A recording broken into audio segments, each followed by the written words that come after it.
नमस्कार विद्यार्थी मित्रांनो, स्टडी फ्लो कोर्सेस मध्ये आपले पुन्हा एकदा सर्वांचे स्वागत आहे। तर मित्रांनो, आज आपण diploma in civil engineering course बद्दल विस्तृत डिटेल या व्हिडिओ मध्ये पाहणार आहोत।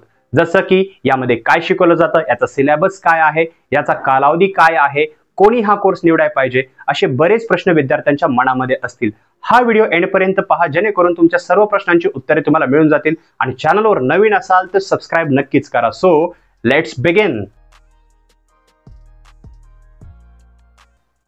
तर मित्रांनो, तुमचा क्वेश्चन असेल की हा कोर्स काय आहे आणि याच्यामध्ये काय केलं जातं।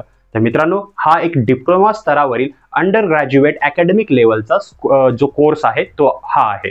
याच्यामध्ये तुम्हाला ऍडमिशन घ्यायचं असेल तर तुम्हाला 10वी पास आउट करणे गरजेचं आहे, कारण हा डिप्लोमा स्तरावरील कोर्स आहे। तर बघा याच्यामध्ये काय शिकवलं जातं। तर मित्रांनो, याच्यामध्ये मेनली हे सिव्हिल इंजिनिअरिंग रिलेटेड कोर्स आहे। आता तुम्ही हायर एज्युकेशन सुद्धा करू शकता, पण या डिप्लोमा स्तरावरील कोर्समध्ये सुद्धा तुम्हाला बिल्डिंग्सचं मॅपिंग करणे, मॅप बनवणे, त्याला एक्झिक्यूट करणे, म्हणजे जी बांधकाम प्रक्रिया आहे त्याच्यामधले डिटेल्स टू डिटेल्स सर्व काही तुम्हाला याच्यामध्ये शिकवलं जातं। म्हणजे तुम्ही पूर्णपणे एक सिव्हिल इंजिनिअरिंगच्या स्टेप बाय स्टेप एक गोष्टी याच्यामध्ये शिकू शकतात। तर मित्रांनो, आता पाहूया की या शैक्षणिक अभ्यासक्रमासाठी शैक्षणिक पात्रता काय लागते। तर मित्रांनो, तुम्ही 10वी पास आउट केली असेल तर तुम्ही डायरेक्टली याला ऍडमिशन घेऊ शकता, पण काही कॉलेज तुमचे इथे मार्क्स पाहतात। जसं की याच्यामध्ये तुम्हाला मिनिमम 50% मार्क घेणे आवश्यक आहे। रिझर्व्ड कॅटेगरीच्या विद्यार्थ्यांसाठी याच्यामध्ये रिलॅक्सेशन ही दिलं जातं। पण तसेच जर तुम्हाला आउट ऑफ स्टेट जर कॉलेज जॉईन करायचे असेल तर स्टेट वाईज एक्झाम्स आहेत, जसं की पंजाब पीईटी आहे, एपीची सीईटी आहे, जेई आहे, दिल्ली सीईटी आहे। म्हणजे स्टेट वाईज तुम्हाला एंट्रन्स एक्झाम द्यावे लागतात। त्या कॉलेजच्या स्वतःच्याही एंट्रन्स एक्झाम ते ठेवू शकतं, जेणेकरून तुम्हाला पास आउट जर झाला तर तुम्हाला त्या कॉलेजमध्ये ऍडमिशन मिळू शकतं। अदरवाईज महाराष्ट्रामधले जर बोललं तर महाराष्ट्रामध्ये तुम्हाला कोणत्याही कॉलेजमध्ये तुमच्या मार्कच्या बेसिसवर तुम्हाला ऍडमिशन मिळून जाईल। आता याची ऍव्हरेज जर फीस पाहिली तर ती कॉलेज टू कॉलेज व्हेरी होते, पण ऍव्हरेज फीस फक्त 15 ते 20 हजार रुपये यामध्ये पाहायला भेटते। तर आता पाहूया की याची ऍडमिशन प्रोसेस काय आहे। तर मित्रांनो, तुम्ही ऍडमिशन प्रोसेस पाहण्यासाठी तुम्ही खूप सारे जे युट्यूबर्स वेगवेगळे व्हिडिओज आहेत ते पाहू शकता, कारण याची ऍडमिशन प्रोसेस ऑनलाईन पद्धतीने सुरू होते। दरवर्षी याचं जे शैक्षणिक वर्ष आहे ते तुम्हाला वर्षाच्या हाफ मध्ये पाहायला भेटतं। आता हे कॉलेजमध्ये जे नोटिफिकेशन असतात ते त्यांच्या ऑफिशियल साईटवर रिलीज होतात। आता त्याच्यामध्ये तुम्हाला करावं काय लागतं की तुम्हाला त्यांच्या साईटला व्हिजिट करून तुमची प्रोफाईल क्रिएट करावी लागते, तुम्हाला तिथं फॉर्म भरावा लागतो, किंवा ऑफलाईन पद्धतीने तुम्हाला तुमचे डॉक्युमेंट्स, तुमचे 10वीचे जे मार्कशीट आहेत किंवा तुमचे जे फोटो आयडीज वगैरे आहेत ते जाऊन ऍडमिशन करावं लागतं। बाकी जिथं एंट्रन्स एक्झाम आहे तिथे सुद्धा सेम प्रोसेस आहे, पण त्याआधी तुम्हाला ती एंट्रन्स एक्झाम पास करावी लागते। नंतर तुमची फीस पेड होते आणि तुम्ही या कॉलेजला कोणतंही जे पर्टिक्युलर कॉलेज आहे तिथे ऍडमिशन सक्सेसफुली घेऊ शकता।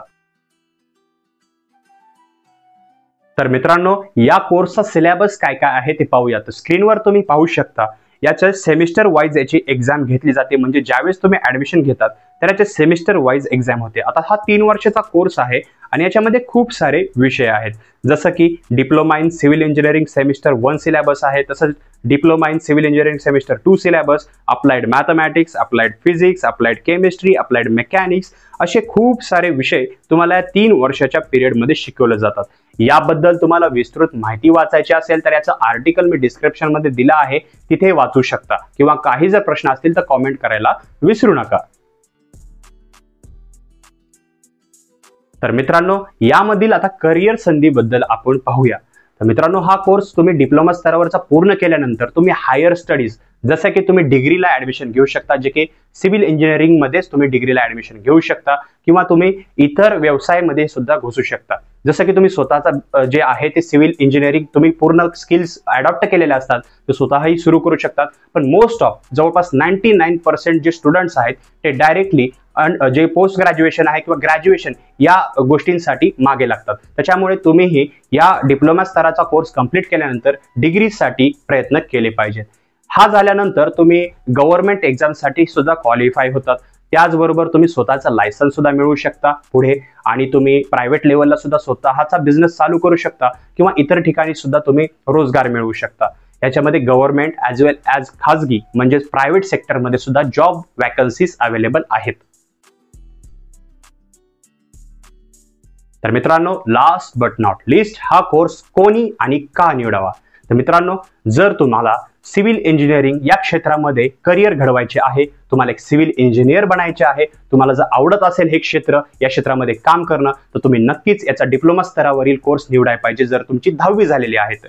पण जर तुमची 12वी झालेली आहे तर तुम्ही यामध्ये वेळ न घालवता डायरेक्टली डिग्रीसाठी ऍडमिशन घेतलं पाहिजे. याच्यामधले आपण विषय पाहिले, जर तुम्हाला ते विषय याच्यामध्ये मोस्ट ऑफ मॅथमॅटिकल थिंग्स आहेत, जर तुम्हाला मॅथमॅटिक्स आवडत आहे किंवा सोपं जातं तर तुम्ही नक्कीच या कोर्सला ऍडमिशन घ्या. चांगल्या मार्क्सनी पास आउट व्हा, त्याचबरोबर डिग्री मिळवा आणि तुम्ही पुढील प्रवास याच्यामध्ये तुमचं करिअर जे आहे ते इझिली घडवू शकतात.